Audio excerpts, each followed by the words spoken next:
चुनाव के वक्त कहा था काला धन वापिस आएगा। मित्रों, यूं ही सबके अकाउंट में 15-15 लाख आ जाएंगे। आज 10 साल खत्म होने के बाद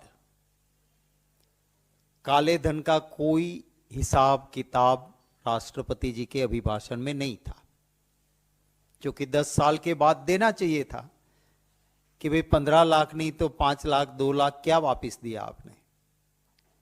कभी ये भी कहा था कि सरकारी कर्मचारी और जो जेन्युइन टैक्स पेयर है, सैलरी वाले, वो काला धन वापस आएगा, उनमें से मैं इनको इनाम के तौर पे वो पैसे दूंगा।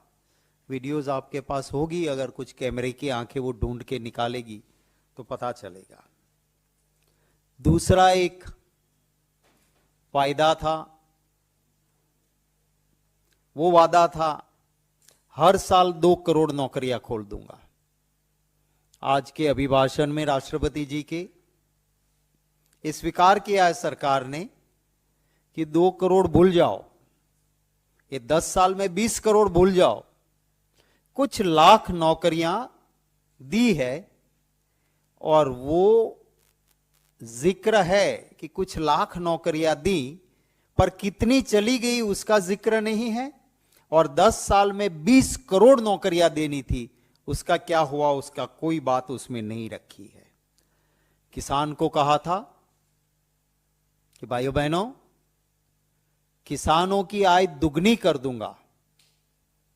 अब आज मैं गुजरात से आता हूं, 10 साल पहले जो बीटी कॉटन का 20 किलो का दाम था, आज उसी दाम में वो बिक रहा है या उससे भी कम में जा रहा है। और जो खर्चा किसान को था वो जरूर दुगना हो गया। डीजल का दाम डबल हो गया, खाद महंगा हुआ, बीज महंगा हुआ, तो आय तो दुगनी नहीं हुई, खर्चा दुगना हुआ। आज के अभिभाषण में उस बात का कोई जिक्र नहीं है। कहा था चुनाव से पहले, एक मेरे फौजी का सर जाएगा, 10 सर काट के ले आऊंगा। आपको याद होगा, आज के अभिभाषण में कहीं जिक्र नहीं है कि चाइना ने बिहार रेजिमेंट के 20 जवानों को शहीद कर दिया, एक लफ्ज नहीं। पठानकोट, पुलवामा, एक लफ्ज नहीं।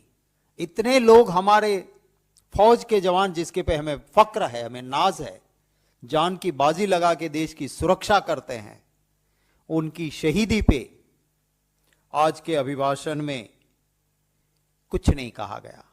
चुनाव से पहले कहा था रुपया कमजोर, इसका मतलब दिल्ली की सरकार कमजोर। प्रधानमंत्री की उम्र के साथ रुपया कंपटीशन कर रहा है, ऐसी मजाक करते थे मनमोहन सिंह जी की। वो तो अच्छे प्रधानमंत्री थे कि अपनी उम्र से कभी आगे नहीं जाने दिया। आज के प्रधानमंत्री जी की 2 बर्थ डेट है और दोनों से आगे रुपया चला गया, इतना गिरा रुपया। पर आज के अभिभाषण में उसकी कोई बात नहीं की है। कहा था पेट्रोल, डीजल और गैस सस्ता कर देंगे। आज के हालत देश के सामने है। अभिभाषण में इन महंगाई पे राष्ट्रपति जी के अभिभाषण में एक लफ्ज नहीं है। चुनाव से पहले कहा था कि हमारी सरकार आएगी, डबल डिजिट में ग्रोथ होगा। आज राष्ट्रपति जी के अभिभाषण में स्वीकार किया है कि 7.5 से आगे नहीं गए हैं। तो ये अभिभाषण में ये भी कहा है, एयरलाइंस के बारे में जिक्र है, पर आजादी के बाद बनी बनाई एयर इंडिया को बेच डाला, उसका जिक्र नहीं है।